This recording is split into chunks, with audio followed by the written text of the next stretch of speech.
sisters in Christ. Today is June 22, last week of the month of June. And next week is July. We are already halfway of the year. And another 6 months coming. And then 2025 will end.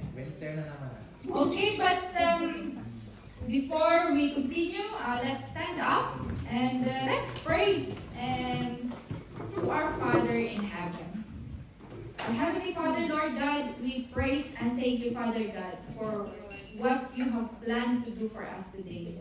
I thank you, Father God, for your will and purpose to our lives, to each and every one of us, oh God. Lord God, we offer this day to you. Yes, We give reverence to you, oh God. Our Heavenly Father, Lord God, we thank you, Father God, for giving us life. The air that we breathe, oh God, the clothing that we have, the shelter that we have, oh God. We are so blessed, oh God, that in the midst of everything, oh God, we are here standing. Yes. We are 2 feet, oh God, and have the opportunity to spend our day to day to worship you, to sing praises and adoration to you, to lift up your name, to adore you, oh God. Lord. Oh Holy Spirit, dwell in this place.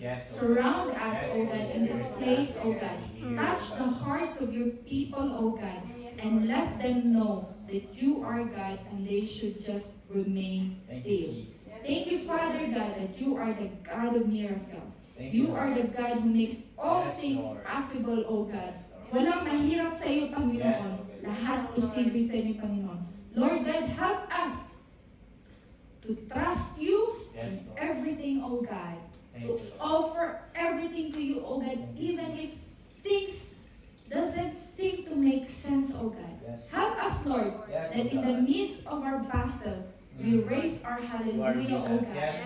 And that we continue, oh God, to serve you and to have our faith in you. In Jesus' mighty name I pray. Amen. Amen. Amen. Praise God. Let's invite Drew for her testimony. Come here in front. Anna, sorry. Exhortation. Yes. Amen.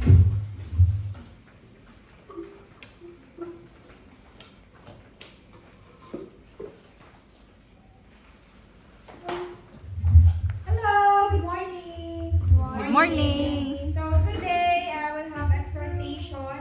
So I just want to remind us, everyone today, for a very powerful and powerful promise and a command of God in our life, which is in Joshua 1:9. God says that, "Have I not commanded you, be strong and courageous? Do not be afraid, do not be discouraged, for the Lord your God will be with you wherever you go." So I want to encourage each one of you that whatever we're facing right now, whatever challenges, fears, doubts, or uncertainties that comes into our life, we need to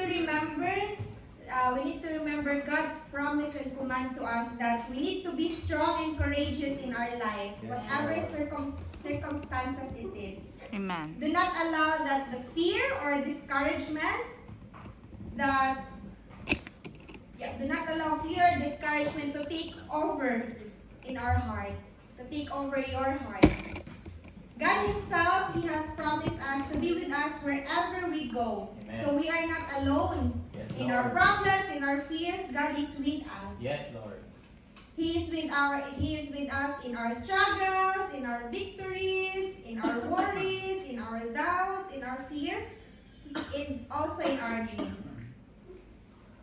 So I want to encourage everyone we need just to stand firm in our faith and continue in our faith in the Lord. Yes. That we need to stand firm to face every challenge with courage and support each other, lift each other up, and remind each other of the promises of the Lord in our lives. So let's choose faith over fear and trust that God is guiding our steps every day. Amen. So once for all, be strong and courageous because God us. Thank you.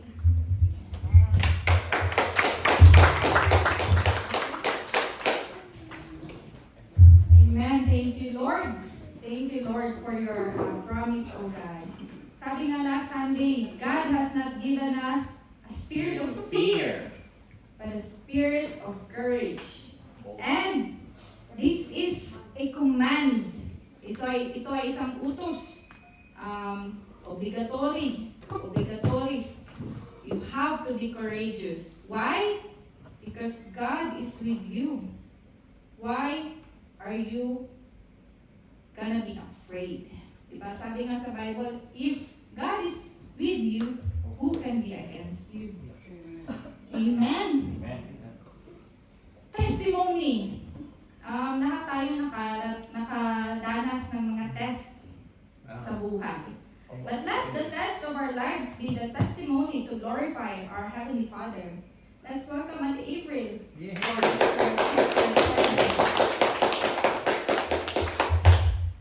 Thank you. Good morning. Blessed Sunday, everyone. So, it's all glory to God for this opportunity to testify His love, goodness, and faithfulness in my life. So, nung minessage ako ni Arnie, na ate, pwede ka ba testimony? So, medyo late ko na siya nabasa. But, sabi ko yes, kasi lagi dapat tayong yes, lalo-lalo na sa paggawain tungkol kay Lord. So, sabi ko, Lord, ano yung ita-testify ko? Kasi napakadami. Amen. So, nung pinabalik ako ni Lord, way back 2018, nung nakilala ko si Lord, na-encounter ko, yon. Sobrang dami ng test. Sabi nga ni Arnie, no? Daming challenges. So, yung faith ko, na-challenge, yung financial ko, lalong-lalo na doon. So, doon sa church namin doon, no, sa Iglesia sa Cagayan de Oro, meron kaming doon prayer, 3 a.m., pumupunta ako doon, so pamasahe yun. Meron kaming corporate prayer, hapon naman yon ng Saturday, alas 6. Pumupunta ako doon. Kasi yun yung time na na-encounter ko si Lord na sobrang hunger and thirsty ako. Na gustong-gusto ko siyang makilala, gustong-gusto ko yung presence niya. Amen. So excited ako na uma-attend ako doon. So Sunday, church day, hindi lang naman ako yun, no? So meron din akong family na kailangan kong tustusan. So dumating talaga yung point na, as in sagad. Dumating talaga yung point na walang-wala na. Pero gustong-gusto ko magsimba. So, God is so good kasi kapag lingon ko sa leader ko, sabi niya, Trill, pamasahe mo bukas. So God is so good, no? So, nung pag-uwi ko sa bahay, ito yung binigay niyang, ito yung first time na narinig ko si Lord na nangusap sa akin. So, ito yung, yung verse na pinanghahawakan na connected sa verse na binigay ni Drew kanina. Isaiah 41:10. So, do not fear, for I am with you. Do not be dismayed, for I am your God. I will strengthen you and help you. I will uphold you with my righteous right hand. So, ganun ka-powerful, no? Na kapag nag-serve tayo kay Lord, dadaan tayo sa takot, sa dismaya. But yung word niya is buhay na kapag nireceive mo yun, nililift up niya yung spirit mo. Nililift up niya yung pagkatao mo na magkakaroon ng resulta. Resulta na ikakabuti. So hanggang doon, hindi natapos yun. No? Hindi natapos. Sabi nga, verse, no? So sabi nga ng Lord, yung mercy niya, hindi talaga hindi natatapos. Yes. And yung love niya and faithfulness niya, hindi yun tumitigil. Fresh on every morning. Amen. No, so nung sa Dubai na, ay nagka-pandemic na 2019, cashier ako noon. So hindi ko ma-imagine, kasi syempre kung alam nyo, no, yung mga anak ko, ako nagtutustos. So hindi ko ma-imagine kung pandemic tapos wala akong trabaho sa Pilipinas. So God is so good, dinala niya ako ng Dubai, pinrovide niya yung pangailangan ng family ko, ng mga anak ko. Ganun kabuti ang Panginoon at ka-faithful sa buhay ko. Doon ko pa siya lalong nakilala. Doon ako nag-start mag-serve sa Kanya. Hindi talaga tumigil ma-reveal yung kabutihan ng Lord. Hanggang dinala niya ako rito na 2 years na po, wala pa rin yung visa. But all glory to the Lord, no? So yung hindi ako na, siguro hindi yun dahil sa akin, pero hindi po ako nag-work kasi alam ko yung plano ng Lord. Amen. Kahit saan niya ako dalhin, willing ako. Hallelujah. Pabalikin man niya ako ng Pilipinas, saan niya man ako dalhin, willing ako. So ganun ka-faithful ang Lord na totoo siya sa word niya na huwag ka madismaya o matakot. Tutulungan kita. Itataas kita. So hanggang ngayon meron po challenges, no? Meron pa pong test pero I believe hindi pa tapos si Lord sa buhay ko. And kahit 2 years na pong wala akong visa, si Lord nagpo-provide pa rin.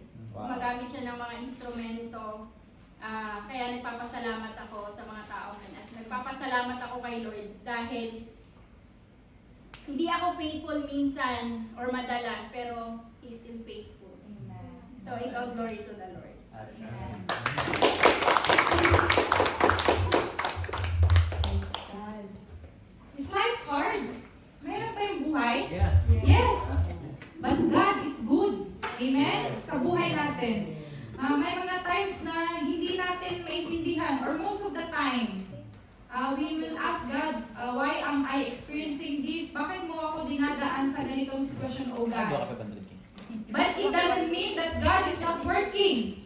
Most of the time, our vision is limited about God. Or most of the time, kulang yung kaalaman natin who God really is into our lives. That He is faithful, He is good, that He is magnificent, He is the great provider, He is everything. He is the Alpha and the Omega, the beginning and the end. He saved us in everything. God is good. So, salamat mo ka, Ate April, dahil tinestify niya gano'ng kabuti ang Panginoon sa buhay niya. Kasi kung iisipin natin, napakaraming bagay na dapat natin ipagpasalamat sa Panginoon. Amen. But most of the time, nakakaligtaan natin siyang pasalamatan. And so I encourage everyone na kapag may mga nangyari sa buhay niyo na you do believe that God made it for you, testify it. Why? Because your brothers and sisters in Christ need to hear it. And second, your Father in heaven needs to be glorified about it. Amen? Okay, tithes and offering. Meron po tayong basket dyan sa harapan. Tithes and offering, it's not about giving to God, but it's returning to Him what He has given to us. Amen? Yes, sa ating tithes and offering, meron akong exhort dito, Malakay 3:10. Ito napakagandang verse. Sabi dito, bring all the tithes into the storehouse, that there may be food in my house, and try me.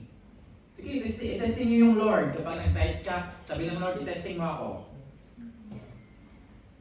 With this, says the Lord of hosts. Etong sabi ng Lord, if I will not open for you the windows of heaven and pour out of you such blessings that there will not be room enough to receive it. Mapupuno po yung buhay natin ng blessings. Hindi lang po financial blessings, deliverance, breakthrough,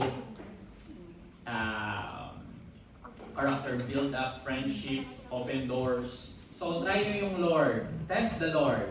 And He will sustain you with such blessings. Amen? Hallelujah. Na-try niyo na bang i-test si Lord? The Bible says, do not test me, sabi ni God. Sabi nga ni Arden, bring your tithes or your offering to the Lord. Kasi lahat ng bagay na meron tayo, even talent, skills, lahat ng meron ka, that's not from us, that's not from you, it's from God. He who gives and He who takes, it's God. Amen. So are you excited now to bring, aside from tithes, but to bring praises and worship to God today? Yes. Amen. I encourage everyone to shout, rejoice, especially rejoice in your heart, because this is between you and God. to worship Him, to glorify Him today, and to lift up His name. Because He is our God. He is our God. Sabi nga ni Arden sa akin kahapon, our God is so powerful, almighty. And we need to have reverence to Him. Fear to Him, trembling to Him. Not because we are afraid, but because He is a holy God. Are you ready to worship? Yes! Amen. Let's go!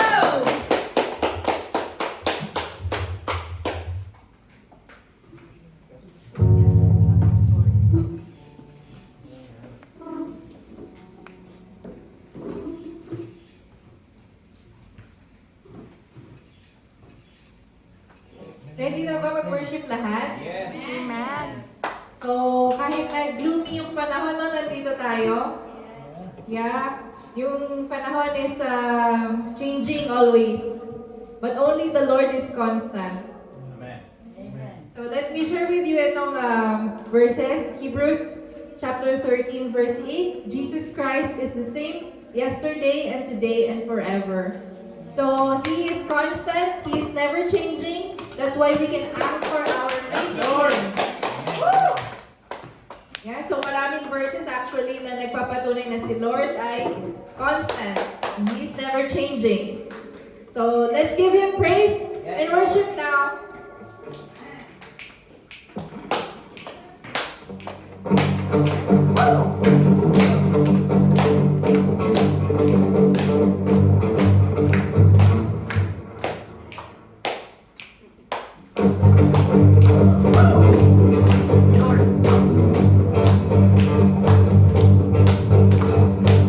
Let everything that has breath praise the Lord. Praise the Lord. Let everything that has breath praise the Lord. Praise the Lord. Praise in the valley. Praise in the mountain. Praise when I'm sure. Praise when I'm doubting. Praise when I'm thunder. Praise when surrounded. His praise is the water. My enemy's drowning. As long as I'm breathing, I've got a reason to praise the Lord. Oh, my soul. Praise the Lord. Oh, my soul. I praise when I feel it. I praise when I don't. I praise 'cause I know you're still in control. My praise is a weapon. It's more than sound. My praise is the shout that brings Jericho down. As long as I'm breathing, I've got a reason to praise the Lord. Oh, my soul. Praise the Lord. Oh, my soul. I won't be quiet, my God is alive. How could I keep it inside? Praise the Lord, oh my soul.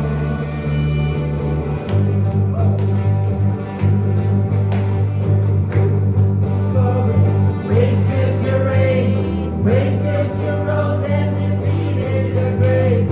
Praise 'cause you're faithful, praise 'cause you're true, praise 'cause you're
praise you in all. Yes, Lord. We praise you with reverence, O Jesus. Hallelujah.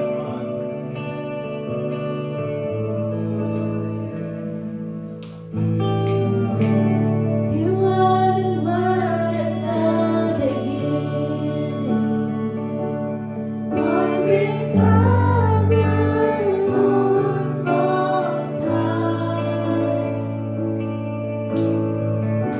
Your hidden glory in creation, now revealed in you are Christ.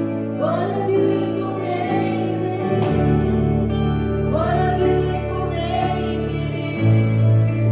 The name of Jesus Christ, my King. What a beautiful name it is! Nothing compares to this. What a beautiful name it is! The name of Jesus.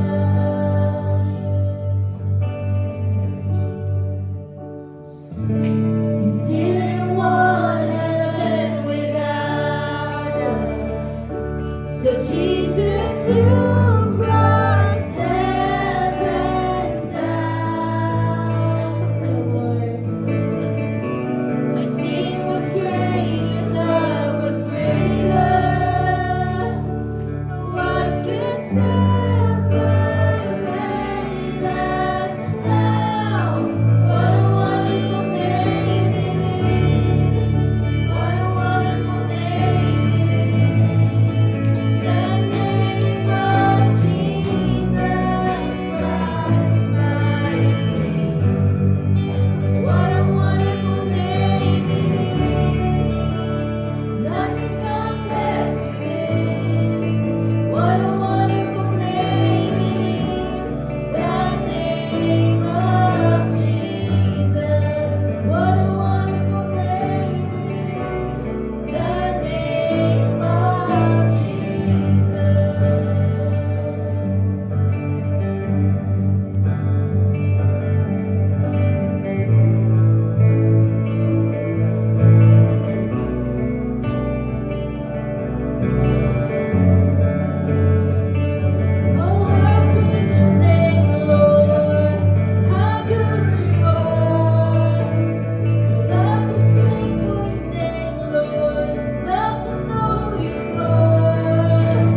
unchanging, O Lord God. You are constant, O Lord God.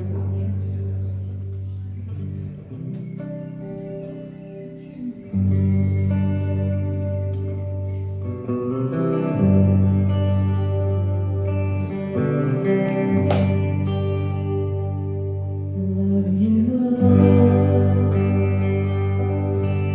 For your mercy never fails me. All my days I've been held in your hands.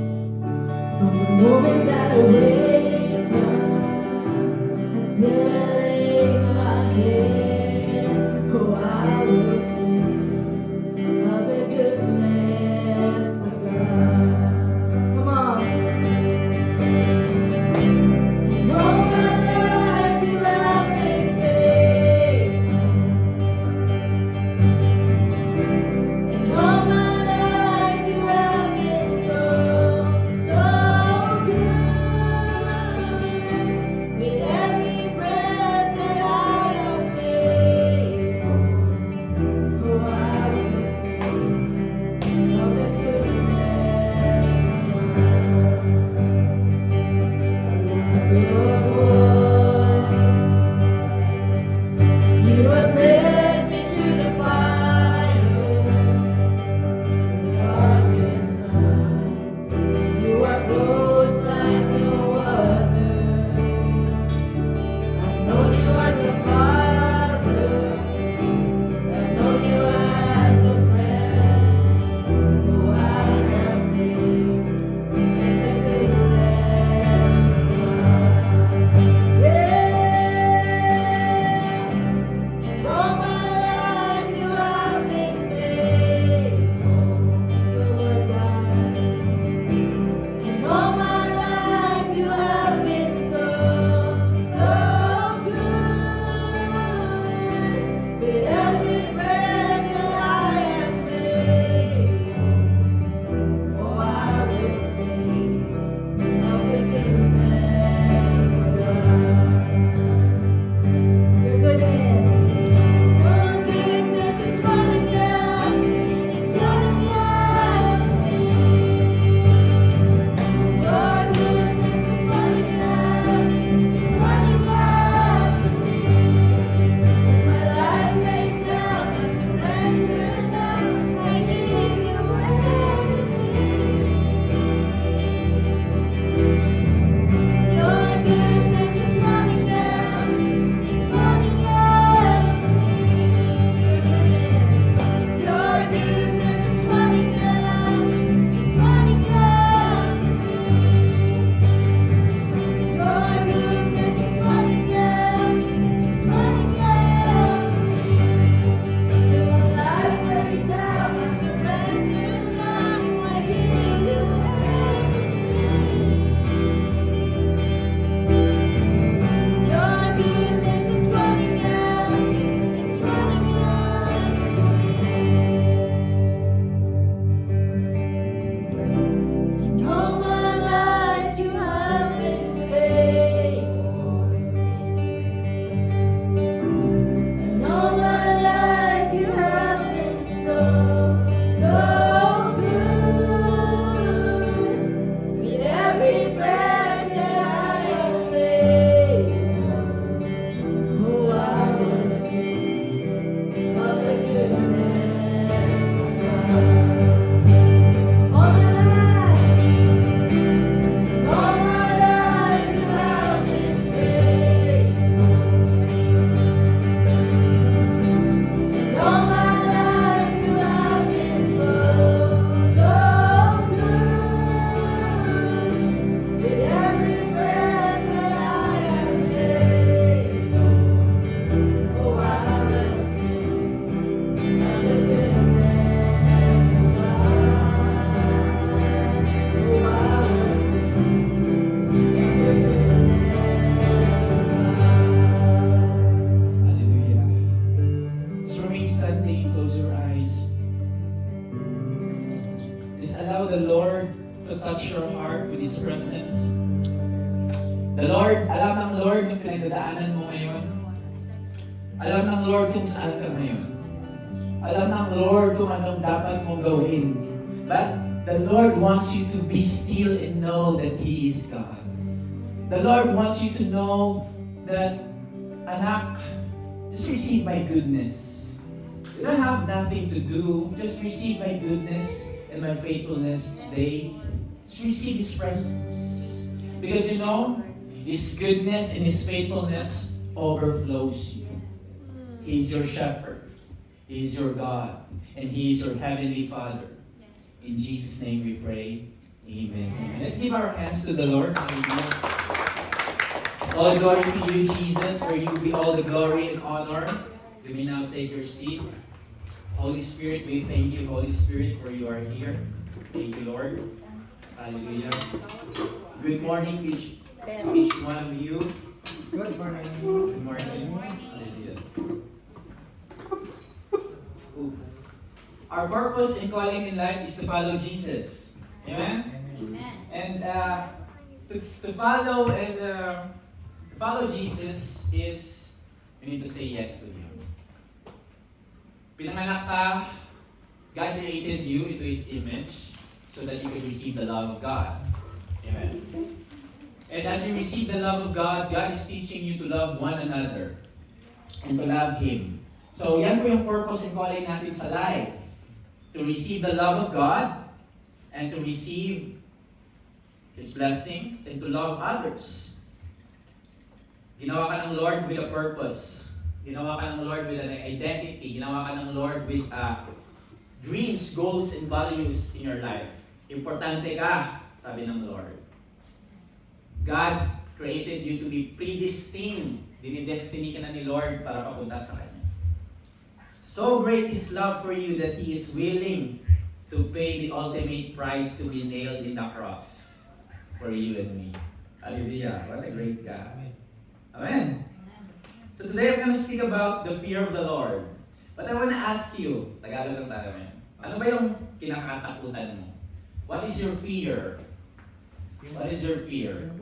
Yung buhay mo. You fear about your life. Ano ba ang kinakatakutan mo? Your future. The enemy. Your job. Your relationship. Your loved ones. Si Mrs. Kinatakutan mo ba si Mrs.? Si Mrs. Wala si kinakatakutan mo ba si Mrs.? Matthew 10:28, sabi dito, ay wala ko, hindi ko nalagay. Sabi ng Matthew 10:28, don't be afraid of those who want to kill your body. They cannot touch your soul. Fear only God, who can destroy both your soul and your body. Di ba may kasabihan ng mga matatanda sa atin na sabi, uy, matakot ka naman sa Diyos. Dapat natin katakutan ng Diyos. Bakit? Bakit kaya dapat natin katakutan ng Diyos? And today, God is inviting us to fear Him. And the Holy Spirit will teach us today how to have the fear of the Lord. Do you fear God? Yes. Amen. Hallelujah. I'm going to talk about the fear of the Lord. The fear of the Lord that gives us wisdom and knowledge. So if you have your Bible, let's open on Proverbs 9:10. Sabi dito, the fear of the Lord is the beginning of wisdom. And the knowledge of the Holy One is understanding. So ang pagkatakot sa Diyos, yan yung umpisa ng ating wisdom, ng ating karunungan. Kasi kapag may takot tayo sa Diyos, binibigyan niya tayo ng karunungan. And the knowledge of the Holy One is understanding. Kapag naunawaan natin kung sino yung Diyos, nagkakaroon tayo ng pagkaunawa kung sino siya. Binibigyan tayo ng pagkaunawa. So the difference of karunungan is wisdom. Wisdom is karunungan. And knowledge is kaunawa. Pag-unawa. Amen. Amen. Nagde-develop yung fear of God kapag takot tayo sa Lord. Nagde-develop yan and binibigyan niya tayo ng wisdom. For example, paano natin ma-develop yung wisdom ng Lord? Kapag nag-o-obey tayo sa Kanya. If we obey who God is in His commandments, binibigyan niya tayo ng wisdom. And paano ma-develop yung knowledge? If umaalis tayo and say no to sin and evil from evil, nagkakaroon tayo ng knowledge, ng pagkaunawa. So, ganun magde-develop. So, the fear of God starts into wisdom. Marami pong wisdom sa bundok ito. Merong academic, scientific, logic, merong law, merong maraming wisdom.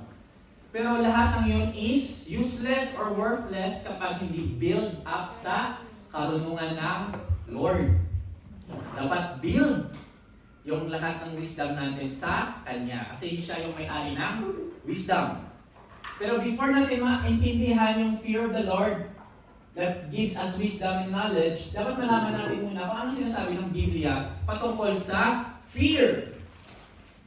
So sa Biblia, sinasabi dito na ang fear of the Lord, ang fear is maraming may tatlong sinasabi ng Biblia about sa fear.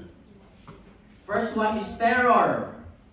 Ang terror is one feels in frightening situation. Totoong takot. Number 2 is respect. In a way that you fear your master and you want to serve him faithfully. Takot ka dahil ginagalang mo siya. Yan yung respect. Yung terror naman is takot ka. Totoong takot. Yung last is reverence, yung sinabi ni Mitch kanina. Reverence or awe. Yung deep na paggalang or greatness, pagkamangha sa kung sino yung Diyos. Malalim na pagkagalang, yan yung reverence. Yan yung pagkamangha. Lahat ng terror, respect, awe, and reverence, yan yung combination ng fear of the Lord. Lahat ng yun. Amen. So what is the fear of the Lord na sinasabi ng Bible? So real fear, yung totoong takot in the sense of awe, pagkamangha, and reverence, deep na paggalang sa Diyos. Dahil dyan, it honors, ino-honor natin yung Diyos. High respect kung sino siya, mataas na pagrespeto of God, that He is holy, banal po yung Diyos, just, matuwid po siya, and creator of all. Amen. Amen. Sabihin mo sa katabi mo, you should have the fear of the Lord. Should have fear of the Lord.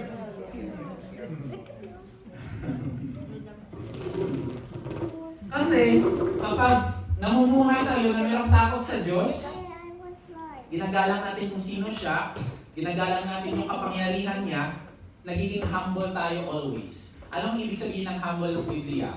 Nagiging selfless tayo at naging more dependent sa Lord. Gusto ko yun ng Lord na maging humble tayo, na mas mag-trust sa Kanya kaysa sa ating sarili. Dahil doon, nagiging careful tayo na i-observe yung Kanyang commandments. Let's go to Ecclesiastes 12:13. Sabi dito, sabi ng Lord, let us hear, sabi ng Ecclesiastes, let us hear the conclusion of the whole matter.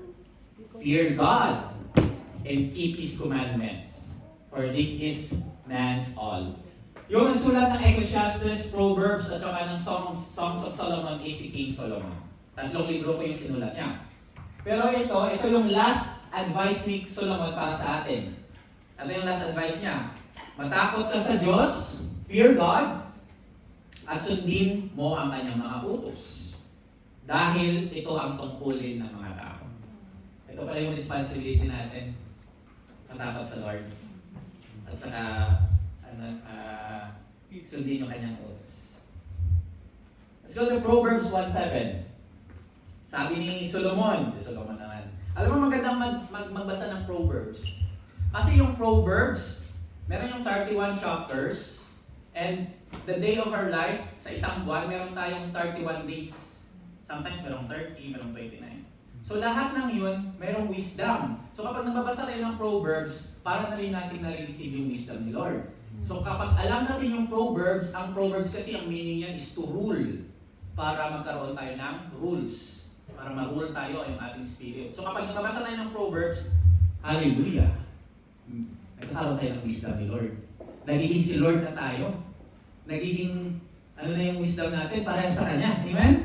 So, I want to encourage you to continue with your devotion. Namangha ako kay Josh last week. Nagkaroon kami ng discipleship, one-on-one. And I do believe God speaks always to Josh. Especially favorite niya yung mga sinasabi ng Lord sa Proverbs, no? Amen. Kasi ang warning ng Lord sa Proverbs, kapag sinunod natin yon, nagkakaroon tayo ng knowledge of God. Ang pagsunod sa Lord, nagkakaroon tayo ng wisdom. Hallelujah! Galing ng Lord. Amen. Ito yung sabi ni Solomon, Proverbs 1:7. Fear of the Lord is the beginning of knowledge. Kapag takot tayo sa Lord, nagkakaroon tayo ng pagkaunawa. But fools despise wisdom and instruction. Eto. Ang fear of the Lord, makareceive tayo ng wisdom kapag meron tayong fear of the Lord. Ma-acquire natin, makuha natin yung wisdom.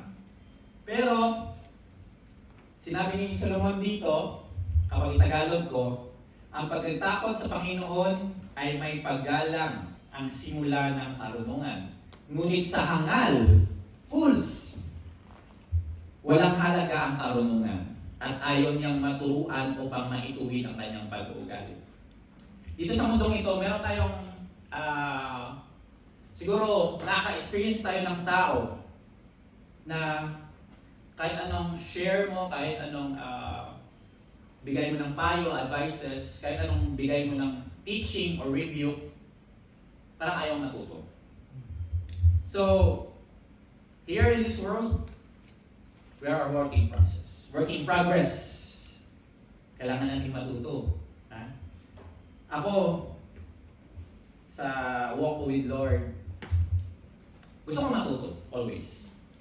So, thankful ako sa mga taong nag-advise, nagbigay ng teachings. Gusto kong matuto kasi.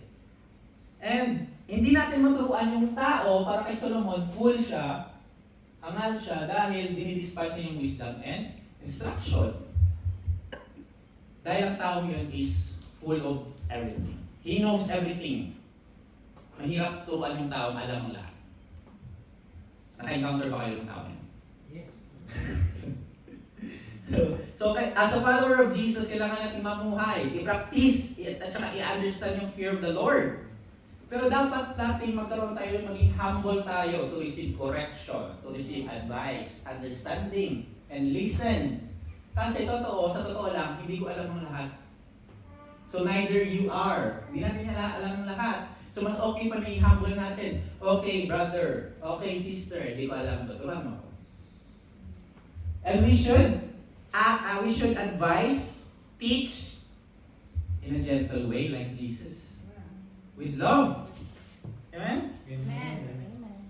Ako pinapractice ko lang ito. I'm very honest with this. We should have, sometimes yung heart ko, always ako nag-pray, Lord, give me a teachable heart.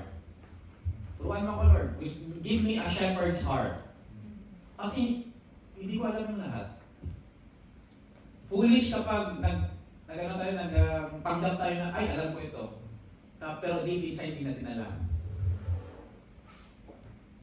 Ayaw ng Lord yun. And if we don't have the fear of the Lord, kapag wala tayong fear of the Lord, how can we receive the wisdom of God? Kapag wala tayong takot sa Lord, so parang ibig sabihin natin na, ay, hindi ko tatakotan yung Lord. Hindi ako takot sa Lord. So ibig sabihin, ayaw natin mag-receive ng wisdom sa Kanya. And if we think we are better than others, and we think that we know everything, parang nating pinuto yung sarili natin.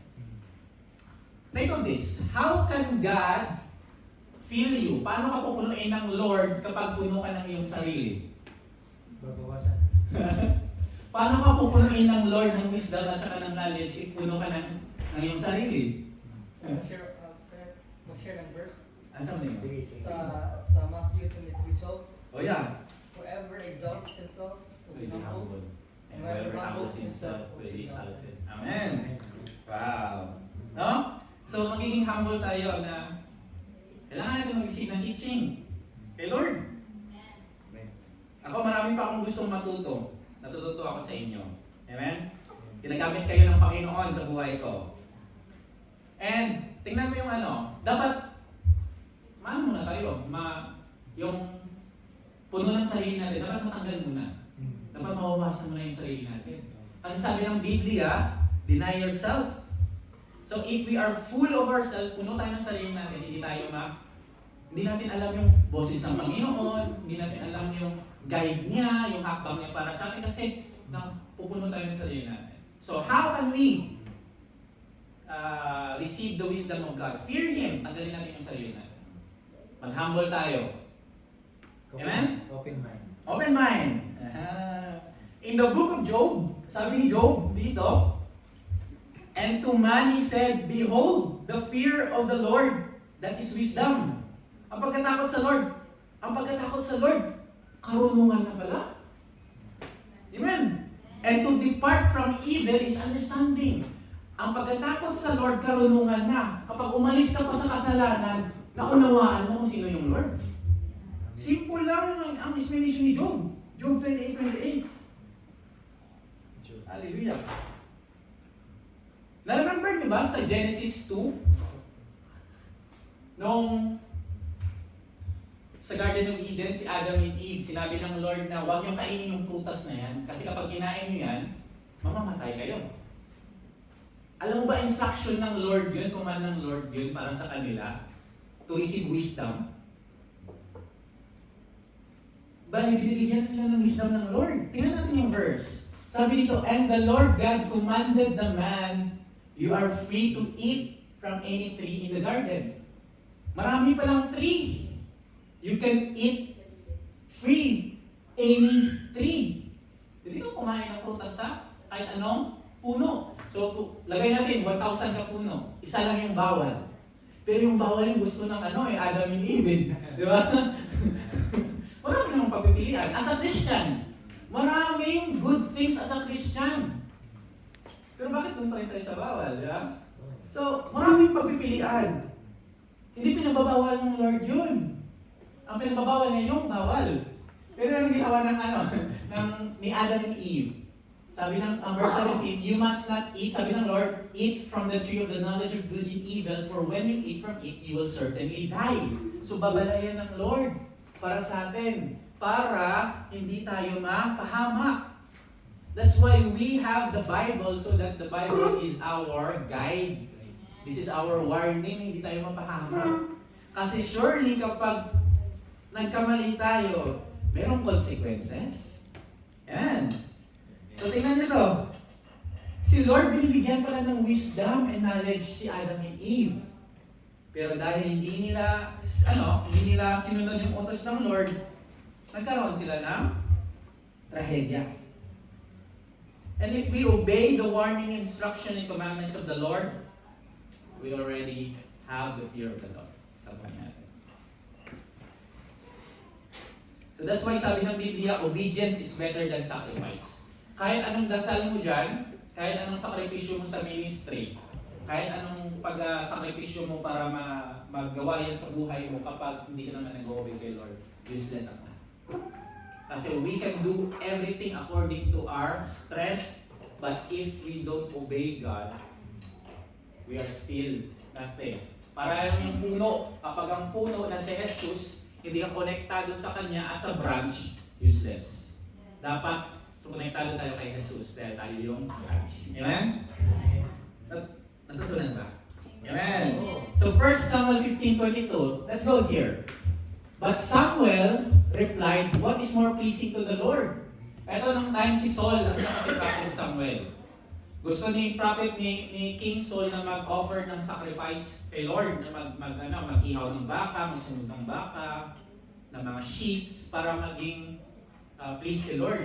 Pero sabi ni Prophet Samuel sa kanya, but Samuel replied, what is more pleasing? Ano ba yung nakaka-please kay Lord?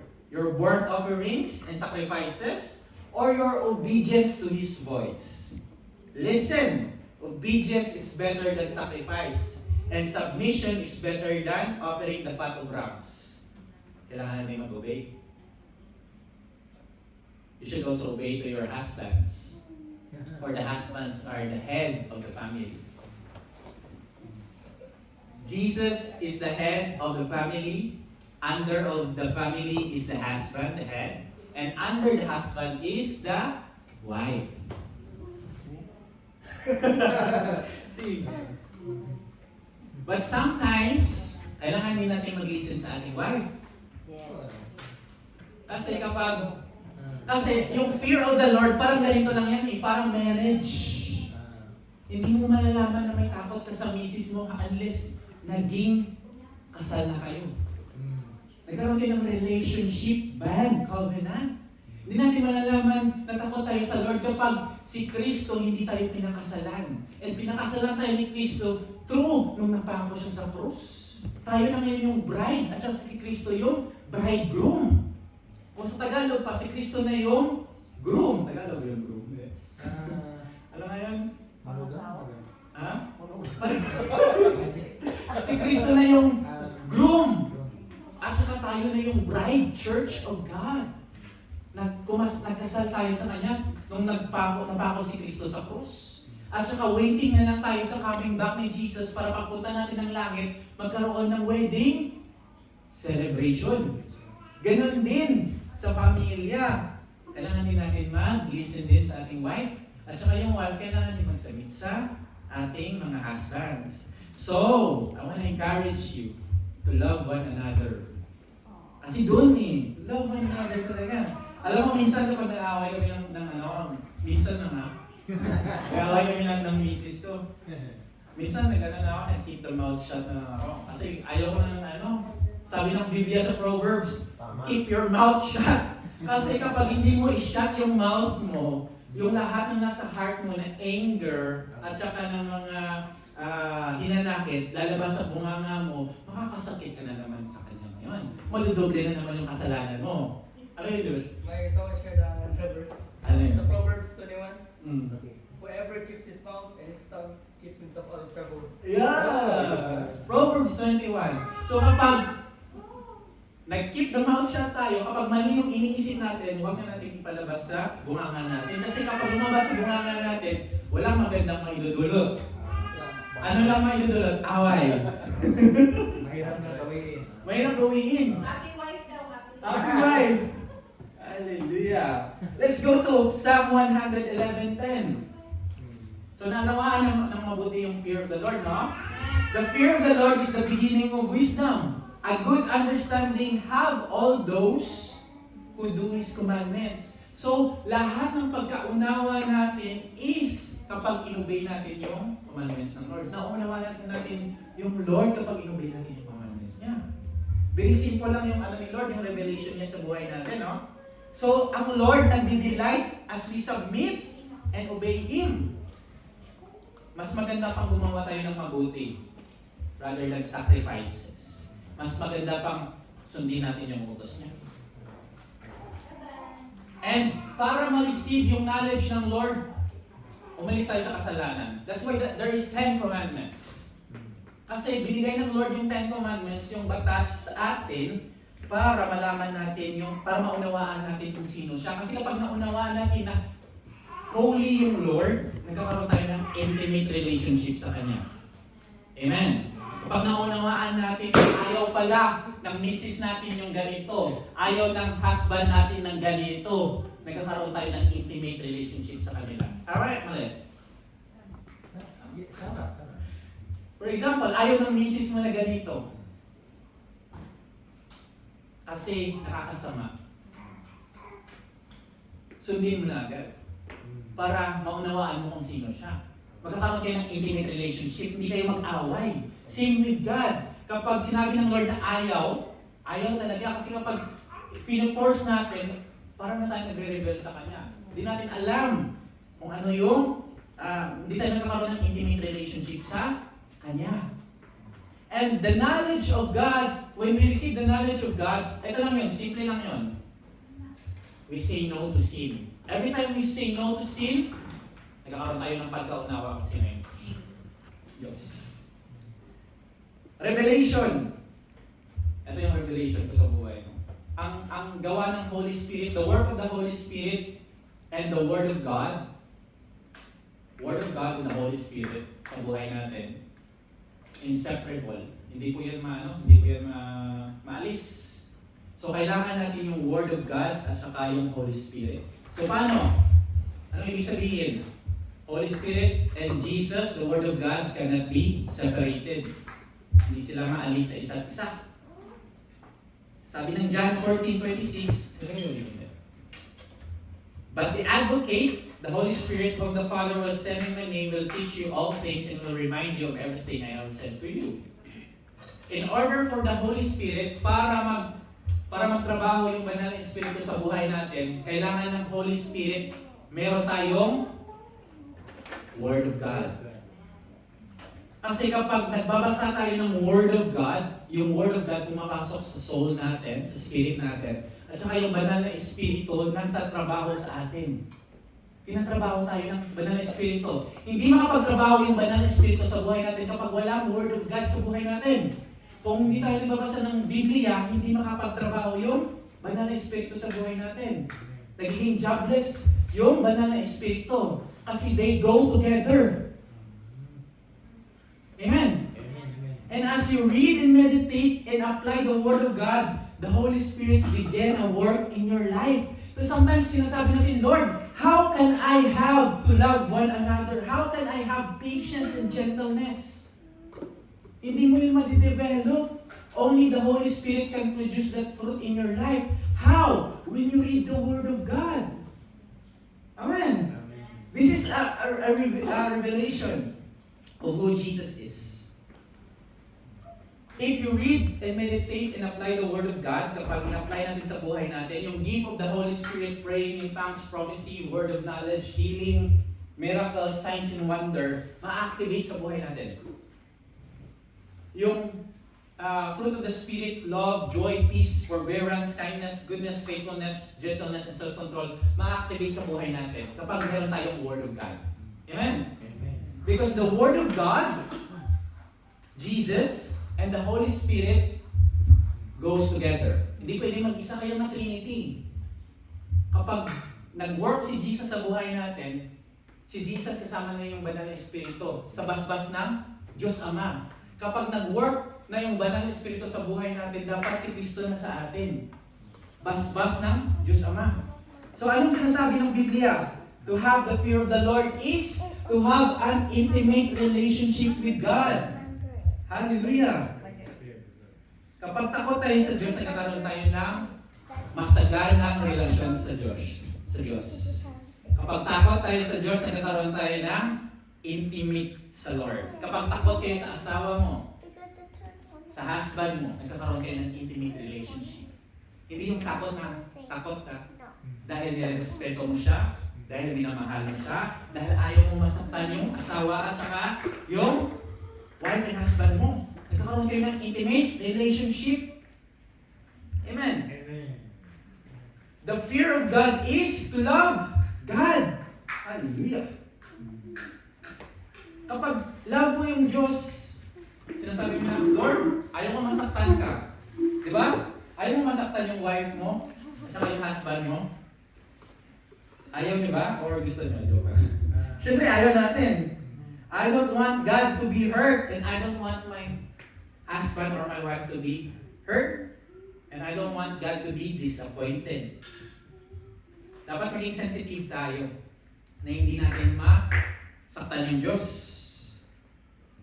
Why? Because yung heart ng Lord, ang heart ng Holy Spirit is precious, easily to be broken. Let's go to Ephesians 4:30. And do not grieve. Parang na-exhort natin ito ni Bretol. Do not grieve the Holy Spirit of God, by whom you were sealed for the day of redemption. I want to share this testimony last week. No? So sabi ko sa group chat, I want to be alone. Gusto ko mag-isa, gusto ko mag-pray and fast for 3 days kasi maraming kailangan sa ministry. Gusto kong ilaan, sacrifice yung katawan ko, mag-pray and fast for 3 days. Kahit tubig lang, magdasal. Kasi maraming need, maraming prayer na kailangan i-pray. And gusto ko ma-concentrate ako. Ayaw ko muna sa world. Ayaw ko muna sa labas. Ayaw ko muna pumunta ng quadrant, makapag-meet ng tao. Kasi feel ko kapag makapag-meet ako ng sa labas, feel ko parang nadudumisan yung banal na espiritu sa buhay ko. So yun yung plano ko, to pray and fast for 3 days. And my wife told me, na ipadala si Elion sa Barnihage. So sabi ko naman, alam mo naman na meron akong praying fast. Alam mo naman na gusto ko mag-concentrate. Pero alam mo, anong ginawa ng Lord sa buhay ko? The Lord convict me. Nag-grieve, na-quicken yung banal na espiritu sa buhay ko. Sabi ng banal na espiritu, mas okay pa ba na mag-sacrifice ka or mag-obey ka and to have an intimate relationship with your child? Nag-change ako ng mind. Tinanggal ko na yung prayer fast. Sige Lord, punta ako ng Barnihage. Sinama ko yung anak ko. Nagpunta kami doon for 3 days. Nag-meet kami ng friends. Naging masaya ngayon yung anak ko. Naging active ngayon siya. Kasi nakamit siya ng mga bata. And sabi ng Holy Spirit sa akin is, that is the meaning of fear of the Lord.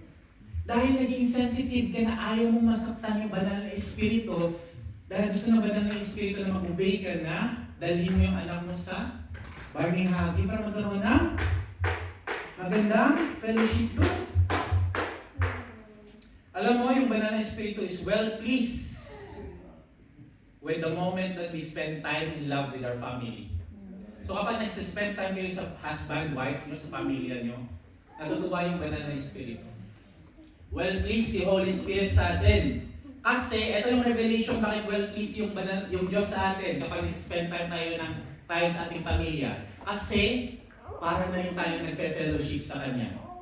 Si Holy Spirit hindi lang nandyan kapag nagbabasa ka ng Biblia. Si Holy Spirit hindi lang kapag nagpipray ka alone sa iyong bahay. Si Holy Spirit nasa sayo kahit saan ka magpunta. So if you spend time, intimate time and love with your family, that's Holy Spirit. At saka natutuwa siya.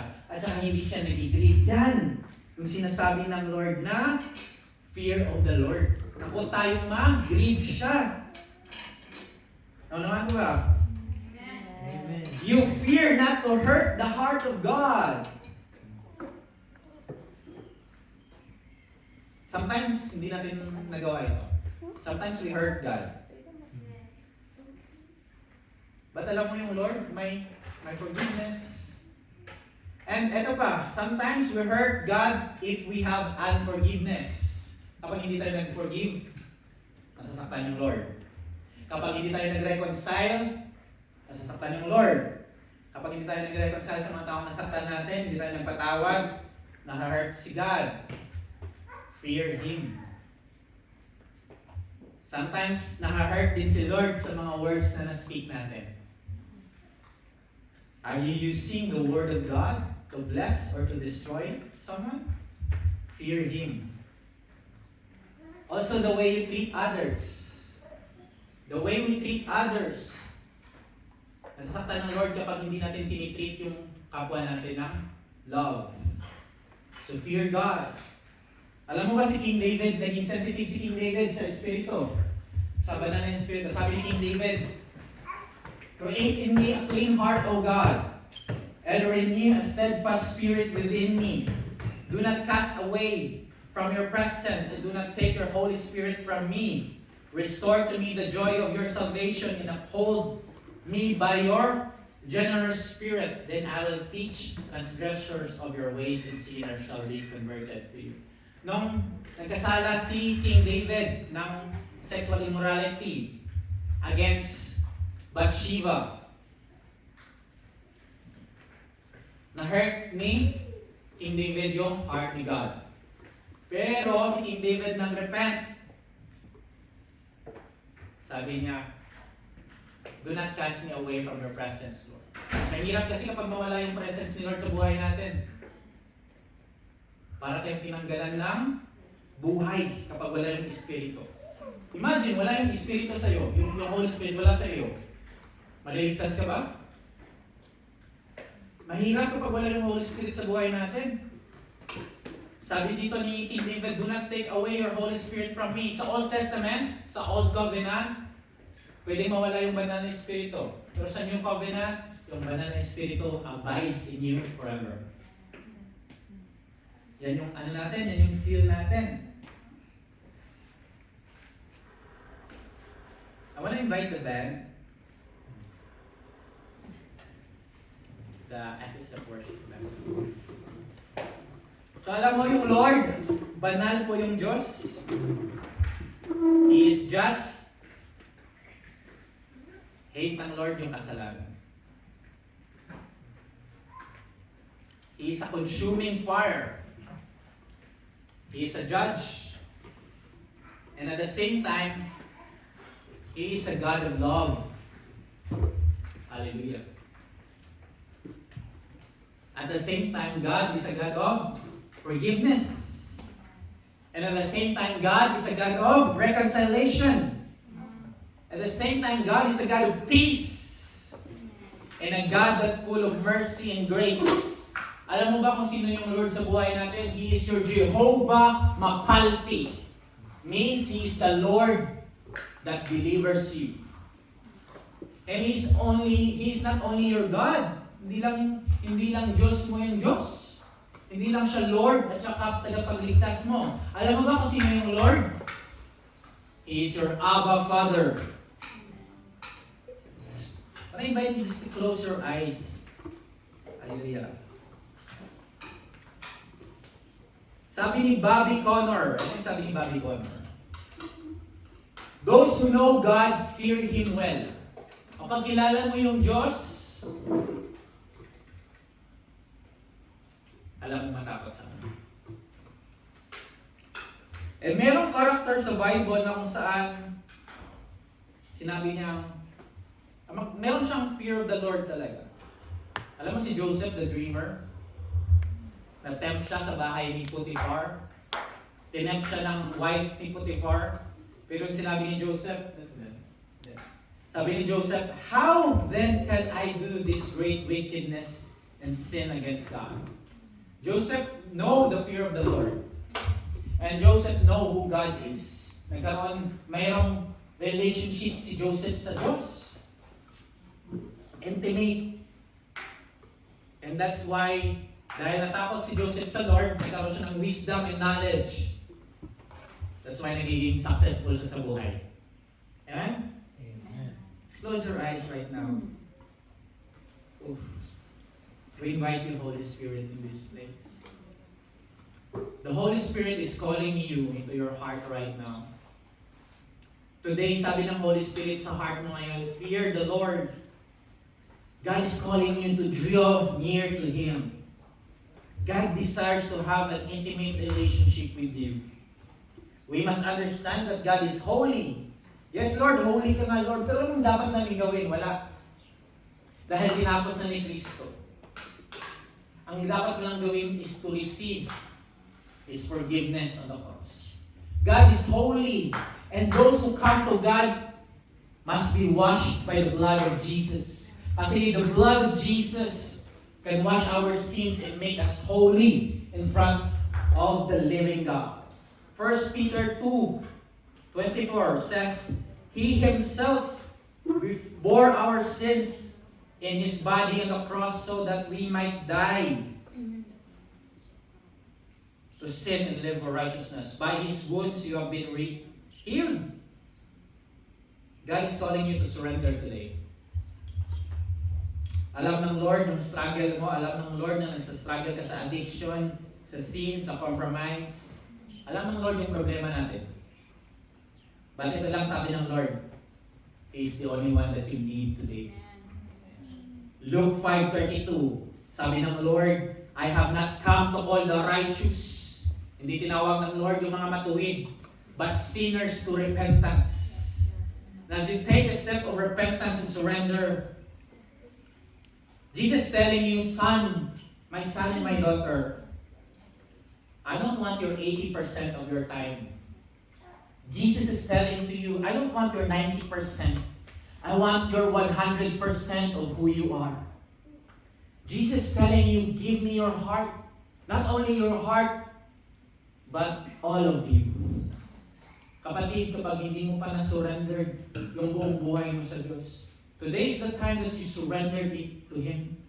Kasi, doon mo magiging malalaman yung fear of the Lord sa buhay. Doon nagkakaroon ka ng intimate relationship sa buhay mo. And God wants you to surrender everything. Your life, your dream, your job, your future, your problem, your broken relationship, your sin, kahit ano man yung baggage na dinadala mo ngayon. Just meditate on Him. Call Him. Sabi ng Lord, surrender mo sa Kanya. Meron ka ng problema kapatid, surrender mo sa Kanya. And as we sing this song right now, hallelujah, I want to invite each one of you, for those who want to surrender to God, in the places where you are, kung saan ka man yun, I just want to invite you to kneel down to Him right now. And as we kneel down to Him right now, and as the worship team will sing this song, we can pray this prayer right now. Sabihin natin, Lord Jesus, Lord Jesus, I surrendered everything to you, Lord. I surrender everything to you, Lord. Lord, Lord, have mercy and grace. have mercy and grace. Fill me of your presence. Fill me with your presence. You are holy, Lord. You are holy, Lord. Make me holy, Lord, Make me holy, by Lord. the blood of Jesus. By the blood of Jesus. Help me, Lord, Help me, to Lord, surrender every day, to surrender every to day. give you all my heart, Lord. To give you all my heart, Lord. Thank you that you are here. Thank you that you are here. In Jesus' name. In Jesus' name. Amen. Amen. As you are kneeling, just worship Him. Kasi yung pag-kneel is a surrender to God. That is a symbol of surrender to God. Thank you, Lord. Thank you, Jesus.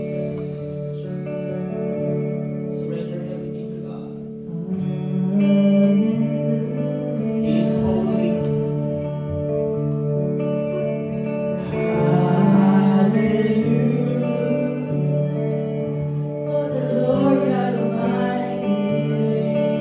Surrender everything to Him. Hallelujah.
ang Lord gustong ipakita kung sino siya sa atin. As you behold who God is, you will know that He is holy.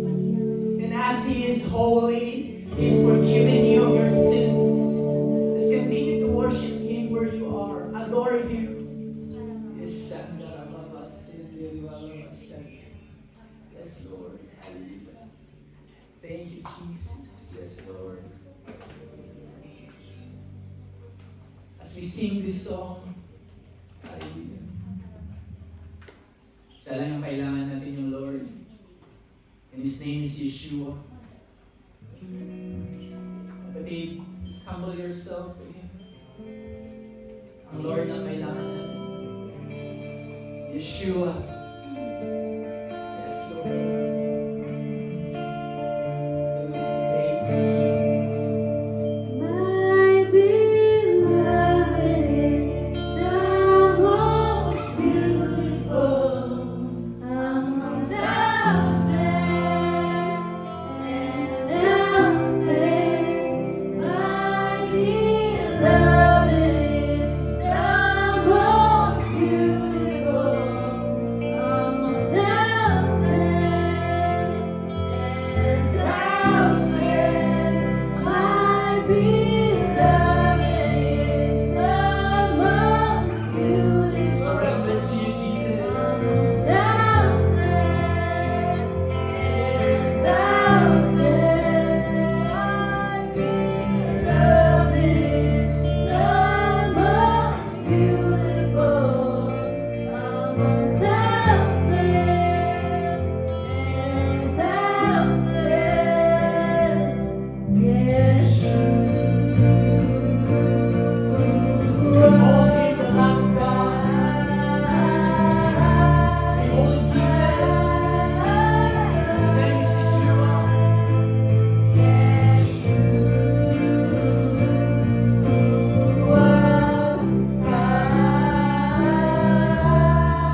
The Holy Spirit is moving in this place. Continue to close your eyes. You know, God is your way maker. He is your miracle worker, promise keeper. Meron mang problema sa buhay niyo ngayon that you feel that wala nang pinto, wala nang way. Jesus telling you, I am the way. And if you feel like parang pagod ka na sa life mo, gusto nang mo give up, God is telling to you, I'm not giving up on you, my son and my daughter. He will do a miracle in your life. He will find a way in your life. As we continue to worship Him, let's continue to worship Him wherever you are. Hallelujah. He is here. Hallelujah. Thank you, Jesus. You are here, Jesus. You are here, Lord. You are here, Lord. You are moving, Lord Jesus.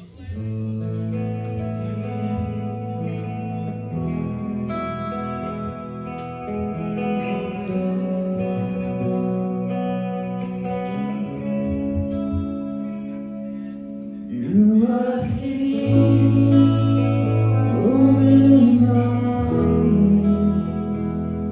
Worship.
who you are. That is who you are. Who you are. That is who you are. That is who you are. That is who you are.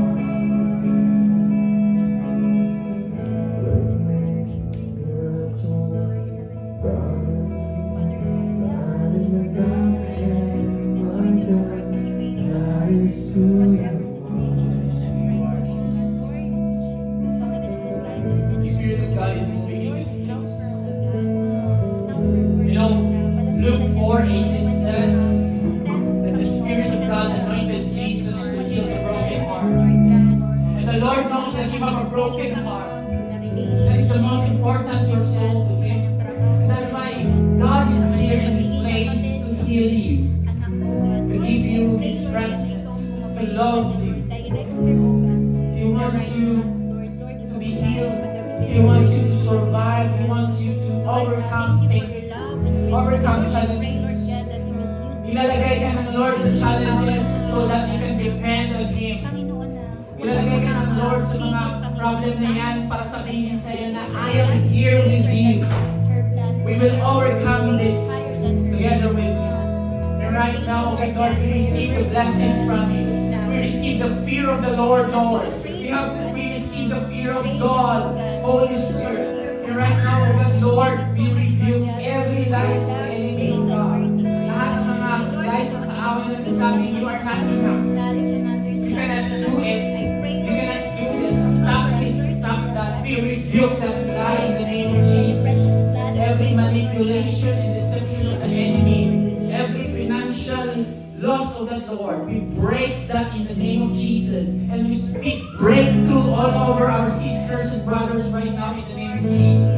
We speak breakthrough. Kapatid, magkaka-breakthrough ka. Kapatid, you will step on another door, kapatid. Kapatid, you will step into another door where God is opening His arms for you. And that door is an invitation for you to receive His glory, to receive His blessing.